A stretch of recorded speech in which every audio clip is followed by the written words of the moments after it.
तिरंगा अभियान की सफलता के लिए हर खास और आम में दिख रहा जुनून। केंद्रीय मंत्री अर्जुन मुंडा ने अभियान में सभी की भागीदारी का किया आह्वान। और राष्ट्रमंडल खेलों में भारत का दमदार प्रदर्शन जारी। लॉन बॉल पुरुष स्पर्धा में मिला रजत पदक। टीम में राज्य के 3 खिलाड़ी रहे शामिल। कई लोगों ने दी बधाई।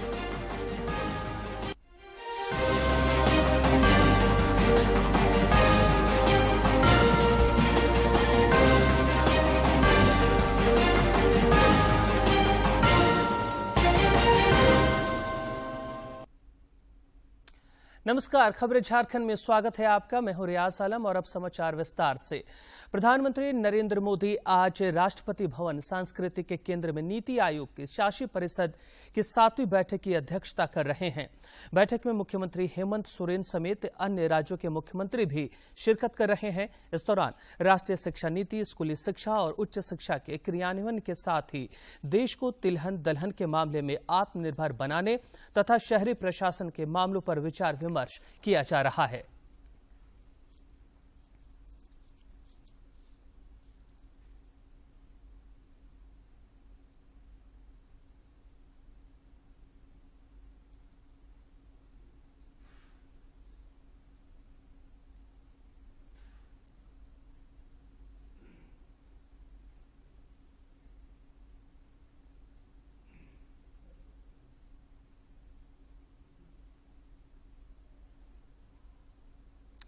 एनडीए प्रत्याशी जगदीप धनखड़ देश के 14वें राष्ट्रपति चुने गए हैं।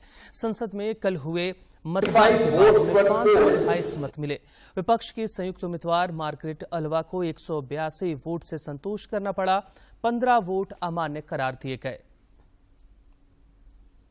Votes were found to be invalid.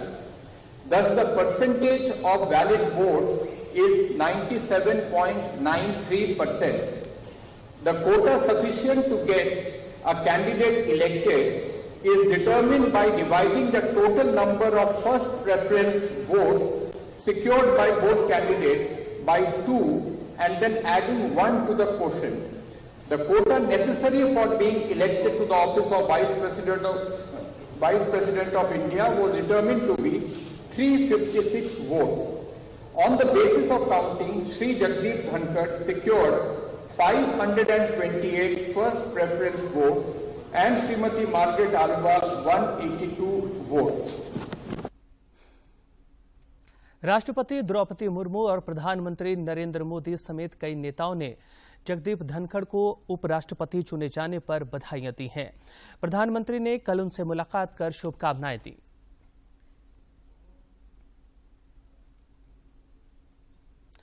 राज्य में मानसून की बेरुखी की वजह से सुखाड़ जैसे हालात बन रहे हैं, जिस पर सरकार की भी नजर है। कृषि मंत्री बादल ने वर्तमान स्थिति का आकलन जमीनी स्तर पर करने की आवश्यकता पर बल दिया। उन्होंने जोर देकर कहा कि किसानों को राहत देने के लिए सरकार कृत संकल्पित है। सरकार ने संबंधित अधिकारियों को अल्पवृष्टि से प्रभावित क्षेत्रों का आकलन कर प्रतिवेदन 10 अगस्त से पहले देने का निर्देश दिया है।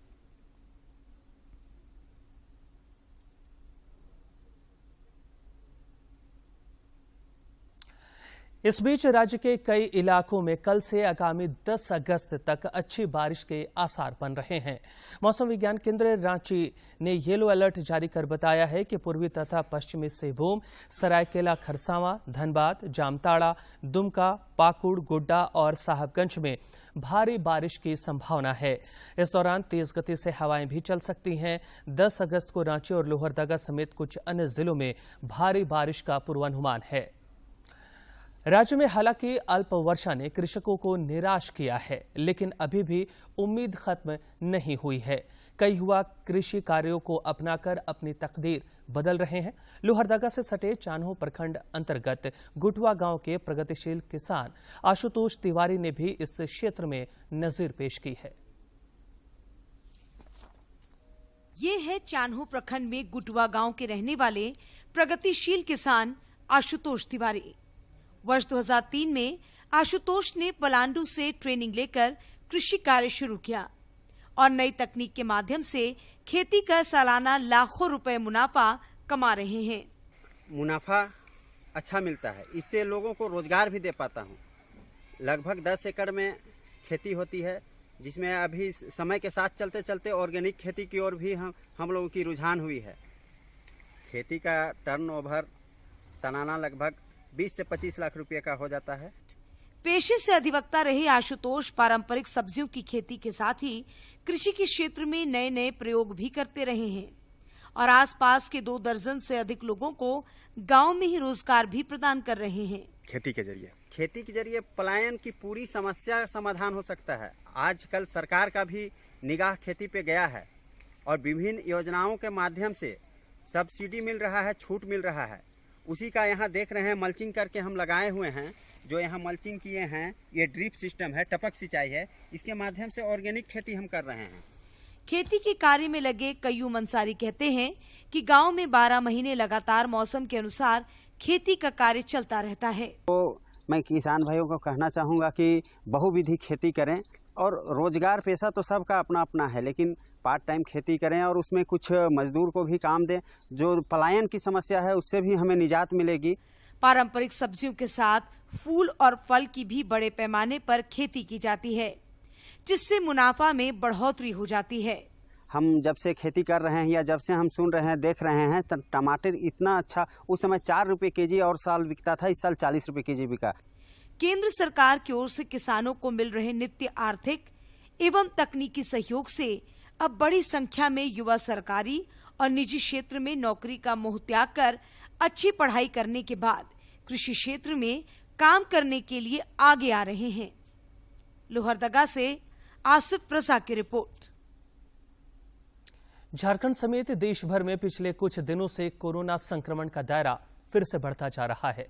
पिछले 24 घंटे के दौरान देश में कोविड के 18,738 नए मामले सामने आए हैं, जबकि इस अवधि में कई संक्रमित स्वस्थ भी हुए हैं। केंद्रीय स्वास्थ्य मंत्रालय के अनुसार देश में फिलहाल कोरोना के 1,34,933 मामले सक्रिय हैं।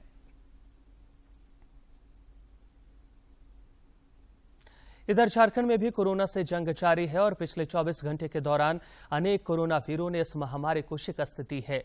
राज्य में इस अवधि में 28 मरीजों की पुष्टि हुई, जबकि 52 मरीजों ने कोरोना को हराया। जिले में अब कोरोना के 123 एक्टिव केस शेष हैं।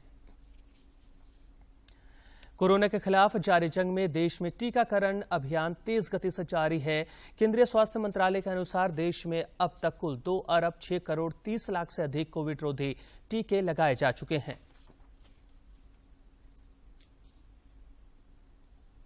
इधर राजधानी रांची समेत विभिन्न जिलों में टीकाकरण अभियान अनवरत जारी है और लोगों को बूस्टर डोज भी दिए जा रहे हैं। रांची के शहरी और ग्रामीण क्षेत्रों में आज भी टीकाकरण शिविर का आयोजन हो रहा है, जिसके प्रशासन ने सूची साझा की है।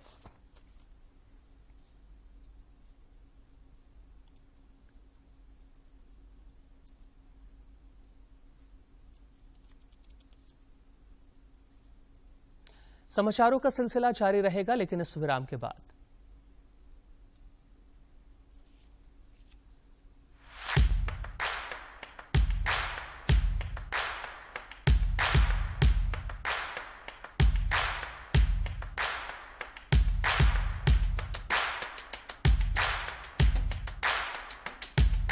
जितना संपन्न हम जमीन के अंदर है, उतना ही संपन्न हम जमीन के ऊपर भी है।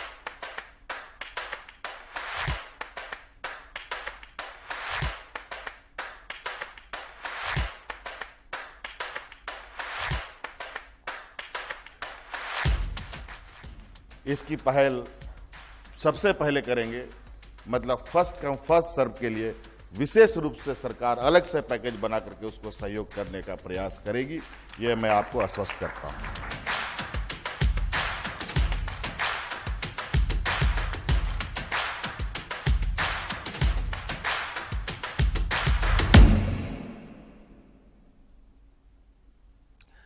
हाजिर ब्रेक के बाद झारखंड समेत देश भर में हर घर तिरंगा अभियान की सफलता लेकर हर खास और आम में जुनून दिख रहा है। जनजातीय मामलों के केंद्रीय मंत्री अर्जुन मुंडा ने भी सभी लोगों से इस अभियान में भागीदारी सुनिश्चित करने का आह्वान किया है। ये बहुत बेहतर अवसर बच्चों से लेकर वृद्ध तक के आजादी का अमृत महोत्सव हम सब मना रहे हैं।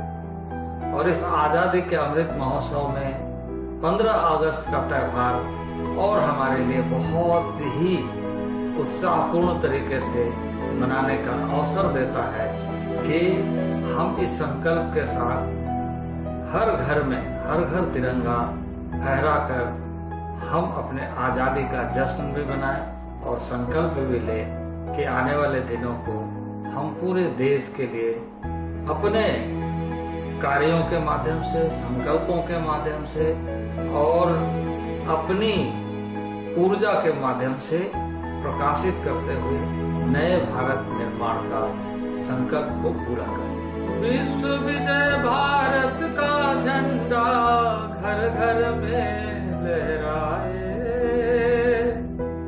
देखो अपनी शान निराली लहराए, लहराए विश्व विजय।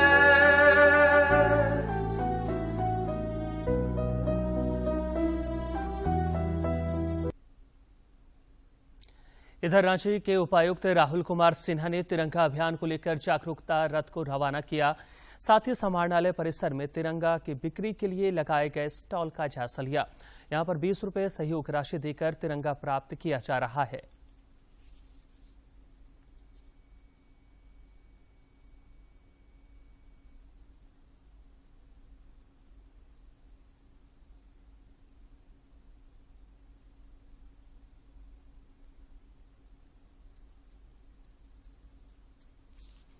रांची के डोरंडा क्षेत्र में आज सवेरे स्थानीय लोगों ने हर घर तिरंगा अभियान को लेकर प्रभात फेरी निकाली।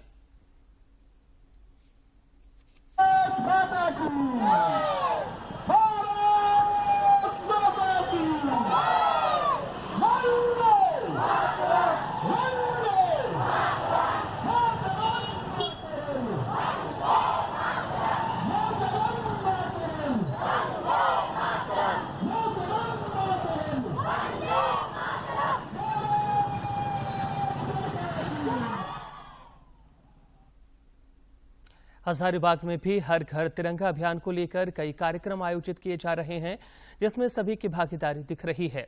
इस सिलसिले में बीएसएफ के 22 बटालियन द्वारा तिरंगा यात्रा का आयोजन किया गया।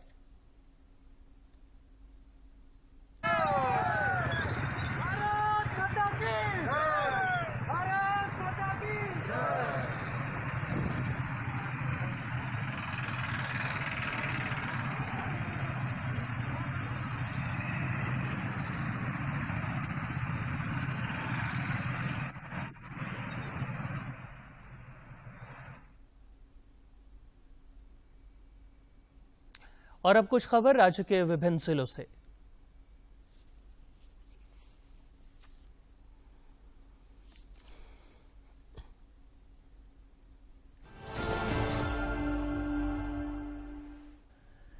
आजसू पार्टी के अध्यक्ष सुदेश महतो ने रांची के सोनाहातू तथा राहे प्रखंड के नवनिर्वाचित पंचायत प्रतिनिधियों को सम्मानित करते हुए जनता द्वारा जनता के लिए जनता का शासन की लोकतांत्रिक व्यवस्था पर बल दिया।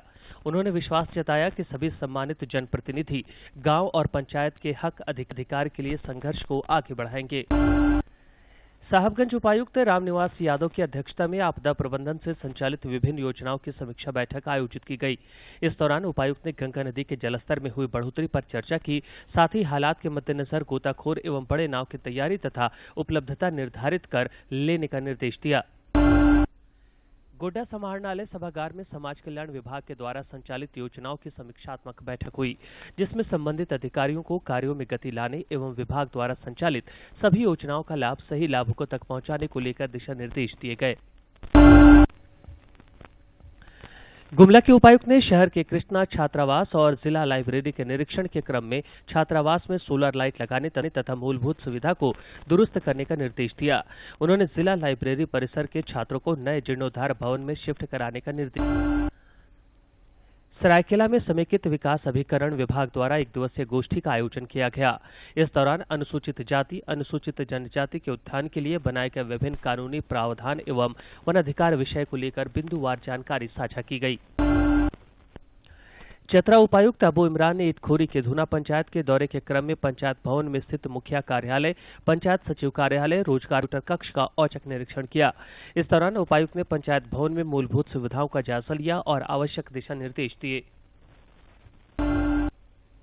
FLW, HCW के बूस्टर डोज में धीमी प्रगति को लेकर कार्य योजना बनाते हुए जल्द से जल्द 100% लक्ष्य प्राप्त करने के निर्देश दिए। उन्होंने संस्थागत प्रसव, इम्यूनाइजेशन और MTC में बेड ऑक्यूपेंसी की समीक्षा कर अपेक्षित प्रगति लाने का निर्देश दिए। पिछले 24 घंटे के दौरान सरायकेला जिले में कोविड की जांच के लिए 246 सैंपल टेस्ट किए गए, जिसमें 3 नए संक्रमितों की पुष्टि हुई, जिसके बाद जिले में सक्रिय मामलों की संख्या बढ़कर 40 हो गई। इस अवधि में कुल 446 लोगों को कोविड का टीका लगाया। गोड्डा के उपायुक्त की अध्यक्षता में आजादी का अमृत महोत्सव के अंतर्गत हर घर तिरंगा कार्यक्रम के सफल संचालन को लेकर बैठक आयोजित की गई। इस दौरान उपायुक्त द्वारा हर घर तिरंगा दिशा निर्देश दिए गए। दुमका जिला अंतर्गत मसलिया के थैलेसीमिया से पीड़ित 2 बच्चों के लिए प्रशिक्षु IFS अधिकारी प्रबल गर्ग और थाना प्रभारी नीतीश कुमार ने रक्तदान कर नजीर पेश की। विश्व स्तनपान सप्ताह के उपलक्ष्य में जमशेदपुर सदर के आंगनबाड़ी केंद्र रूपनगर सामुदायिक स्वास्थ्य केंद्र सोनारी में स्तनपान समारोह का आयोजन किया गया। इस समारोह में काफी संख्या में गर्भवती एवं धात्री महिलाएं शामिल हुई। इस मौके पर गर्भवती एवं धात्री महिलाओं को स्तनपान के महत्व के बारे में बताया गया तथा उनके खान पान एवं उचित देखभाल के बारे में जानकारी दी गई।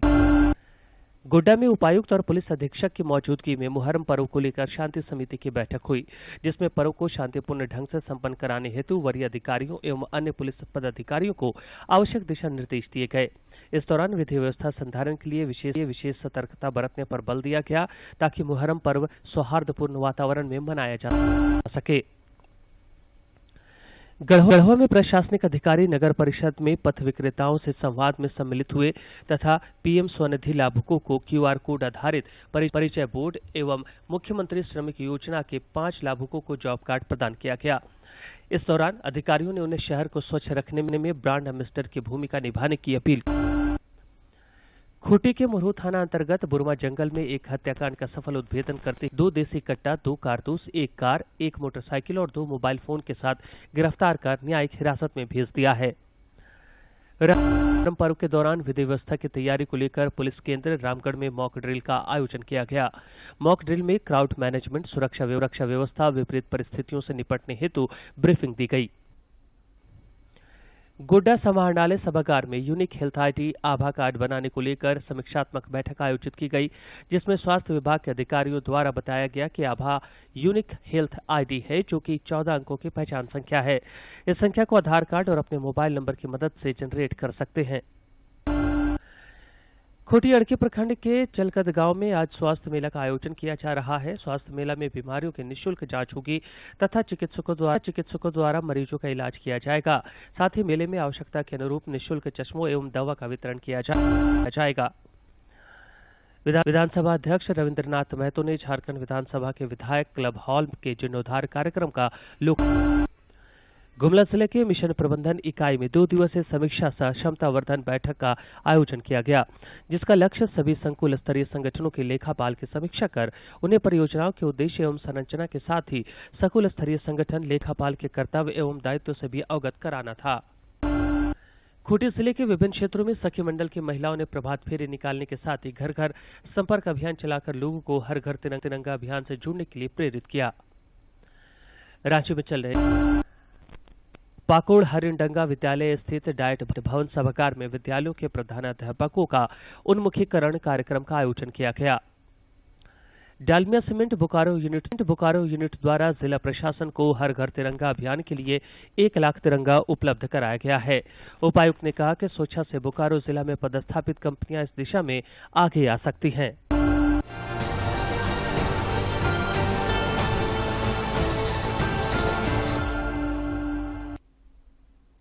झारखंड समेत देश भर में आज राष्ट्रीय हस्तकरघा दिवस पर बुनकरों के योगदान को याद किया जा रहा है।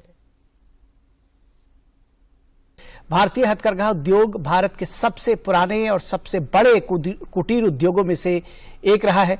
ये क्षेत्र देश के ग्रामीण और अर्ध ग्रामीण हिस्सों में आबादी के बड़े हिस्से को आजीविका प्रदान करता है।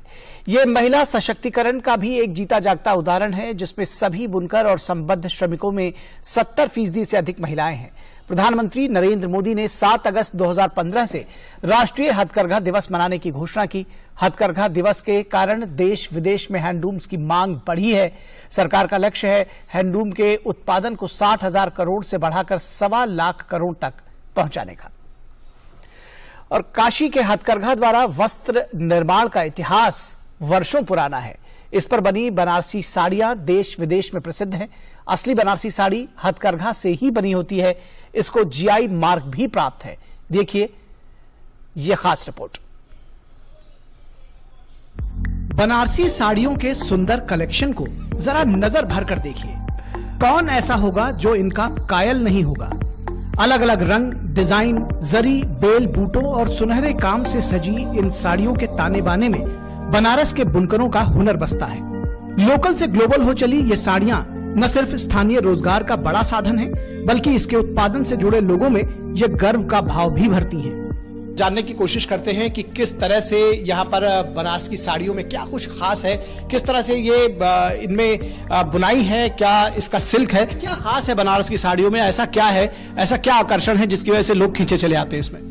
बनारस की साड़ियों में सर सबसे अच्छी बात है कि यहाँ की बुनाई जो होती है वो ऐतिहासिक है, पुरानी है, और यहाँ के साड़ियों में जो ताने बाने का इस्तेमाल होता है, धागों का इस्तेमाल होता है, कारीगरों की मेहनत होती है, ये सब सारी चीज़ें हैं। और बनारसी साड़ियाँ बहुत लंबे समय तक चलती हैं। जब से हमारे मोदी जी की वजह से लोकल से वोकल पे आया है तो इसका क्रेज और बढ़ गया है, इसकी तरफ लोग और आकर्षित हो रहे हैं। तो ये रही बनारस की कुछ साड़ियों की बात, और कितनी रंग बिरंगी, कितनी खास है ये साड़ियां, निश्चित तौर पर मन मोह लेने वाली हैं। और कैसे बनती हैं ये साड़ियां, ये जानने के लिए चलेंगे बनारस के किसी ब्लॉक लेवल क्लस्टर पर और जानेंगे कि कारीगर कैसे ताने बाने के जरिए इन साड़ियों को तैयार करते हैं। तो आइए चलते हैं किसी ब्लॉक लेवल क्लस्टर पे। हथकरघे पर एक ही गति, लय और पूरी दक्षता से चलते इन हाथों को देखिए। ये बनारसी साड़ी का ताना बाना बुना जा रहा है। हथकरघे पर अपना जीवन खपा देने वाले बुनकर सरकार की सहायता से उत्साहित तो हैं ही, लेकिन वे चाहते हैं कि बनारस की इस धरोहर को सजोने के लिए नई पीढ़ी आगे आए। अगर 18 साल के बाद गरीबों को बच्चा है तो झुआ फरसा के लिए भेज देते हैं, वो झुआ फरसा करते हैं, इसमें नहीं जुटते हैं। अब देखिए बच्चा जो है 18 साल के ऊपर का है, अब इसको सिखाने में हमें समय लग रहा है। रांची का पहाड़ी मंदिर धार्मिक आस्था के साथ साथ देशभक्ति की आस्था का भी केंद्र है। शायद यह देश का इकलौता ऐसा मंदिर है जहां सन 1947 से लगातार स्वतंत्रता दिवस और गणतंत्र दिवस पर तिरंगा फहराया जाता है। रांची के पहाड़ी मंदिर का ये विशाल पहाड़ अपने भीतर गौरवशाली अतीत को समेटे हुए है। 15 अगस्त 1947 की सुबह जब पूरा देश आजादी का जश्न मना रहा था, तब इस पहाड़ी पर भी तिरंगा फहराया गया था। उस दिन से जो सिलसिला शुरू हुआ वो आज तक स्वतंत्रता दिवस और गणतंत्र दिवस के मौके पर हर साल यहाँ तिरंगा फहराया जाता है। यह के बच्चे लोग और कुछ बुजुर्ग लोग आए और उसमें झंडा उंडा फहरा के, टॉफी था नहीं, लेमन जूस था वही, और थोड़ा बिस्किट उस्किट कुछ बाटा वाटा गया था। इतनी सी बात थी, 1 घंटा का प्रोग्राम था। कमरुल होदा बताते हैं कि आजादी के संघर्ष के दिनों में यहाँ असंख्य स्वतंत्रता सेनानियों को फांसी दी गई थी। तब से इस जगह को फांसी टुंगरी कहा जाने लगा। और फांसी टुंगरी के बारे में कि अंग्रेज लोग जो है जो पकड़ के लाते थे, आजादी के जो नौनिहाल थे, उनको फांसी की सजा होती थी तो इसी जगह दिया जाता था। पहाड़ी के ऊपरी भाग में भगवान शिव का मंदिर है। पूर्व दिशा में पहाड़ी के निचले भाग में भी कई मंदिर हैं। हिंदुओं की धार्मिक आस्था तो यहाँ से जुड़ी ही है। दिलों में देशभक्ति का जज्बा लिए अन्य सभी संप्रदाय के लोगों में भी इस पहाड़ी के लिए काफी आदर है। 147 में झंडा उंडा फहरा है मोटर रास्ता में, चॉकलेट वगैरह भी बांटे उठे हैं इन लोग, मिठाई वगैरह। पहले तो लेमचूस आता था, टाइम भी थे और अच्छा खासा भीड़ भी हुई थी उस टाइम उन लोग का आज़ादी के समय में। और पहाड़ी में भी झंडा हर साल फहरता ही है। अच्छा लगता है, यहाँ हम लोग पूर्वज से ही यहाँ सब पूजा करते आए हैं, पहाड़ी बाबा को सब मानते हुए आए हैं। गया है जो भी आदमी मनोकामना मांगता है वो भी पूर्ण होता है। ये हम लोग का बहुत ही आस्था का मंदिर है। बड़े ही शान से खड़ी अपनी वीरता की कहानी कहती ये पहाड़ी एक राष्ट्रीय और ऐतिहासिक धरोहर है। रांची से अवधेश गौतम की रिपोर्ट। पाकुड़ में स्कूली बच्चों के शैक्षणिक विकास के साथ उनमें प्रतिस्पर्धा की भावना तथा आत्मविश्वास बढ़ाने को लेकर सतत प्रयास जारी है। इस सिलसिले में स्थानीय डाइट भवन में झारखंड शिक्षा परियोजना के तत्वावधान में हेडमास्टर्स के लिए जिला स्तरीय उन्मुखीकरण कार्यशाला आयोजित किया गया, जिसका उद्घाटन उपायुक्त वरुण रंजन ने किया।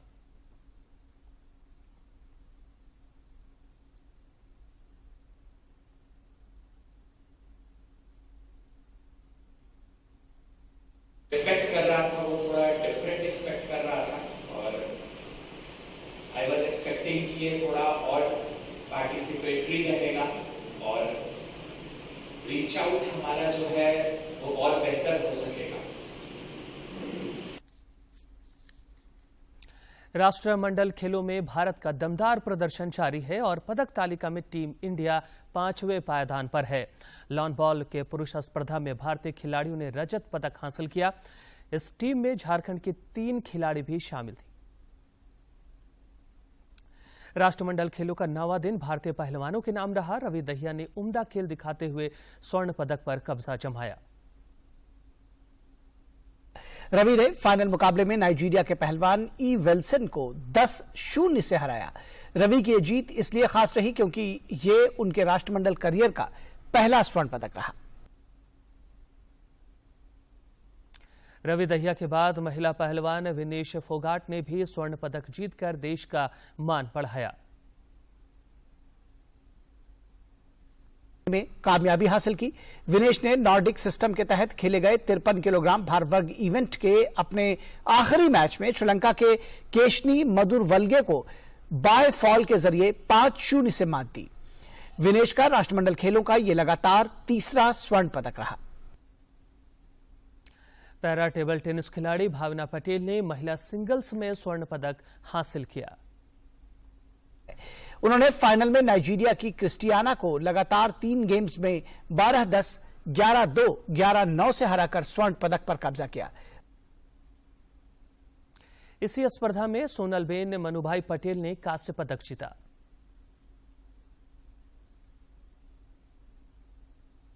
सोनलबेन मनुभाई पटेल ने कांस्य पदक जीतने में सफलता हासिल की।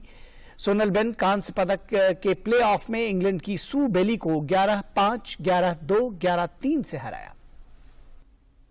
प्रधानमंत्री नरेंद्र मोदी ने राष्ट्रमंडल खेलों में उम्दा प्रदर्शन के लिए खिलाड़ियों को बधाई दी है। भाविना ने हमें गर्व करने का एक और अवसर दिया है। उन्होंने पैरा टेबल टेनिस में प्रतिष्ठित स्वर्ण पदक जीता, जो उनका पहला राष्ट्रमंडल पदक है। मुझे उम्मीद है कि उनकी उपलब्धियां भारत के युवाओं को टेबल टेनिस में आगे आने के लिए प्रेरित करेंगी। मैं भाविना को भविष्य के लिए शुभकामनाएं देता हूं। और अंत में मुख्य समाचार। प्रधानमंत्री की अध्यक्षता में नीति आयोग शासी परिषद की 7वीं बैठक जारी। मुख्यमंत्री हेमंत सोरेन भी बैठक में शामिल। राष्ट्रीय शिक्षा नीति समेत अन्य एजेंडों पर हो रही है चर्चा। राज्य में अल्प वर्षा के मद्देनजर कृषि मंत्री ने वर्तमान स्थिति का आकलन जमीनी स्तर पर करने की आवश्यकता पर दिया बल। कहा, किसानों को राहत देने के लिए सरकार कृत संकल्पित। हर घर तिरंगा अभियान की सफलता के लिए हर खास और आम में दिख रहा जुनून। केंद्रीय मंत्री अर्जुन मुंडा ने अभियान में सभी की भागीदारी का किया आह्वान। और राष्ट्रमंडल खेलों में भारत का दमदार प्रदर्शन जारी। लॉन बॉल पुरुष स्पर्धा में मिला रजत पदक। टीम में राज्य के 3 खिलाड़ी रहे शामिल। कई लोगों ने दी बधाई।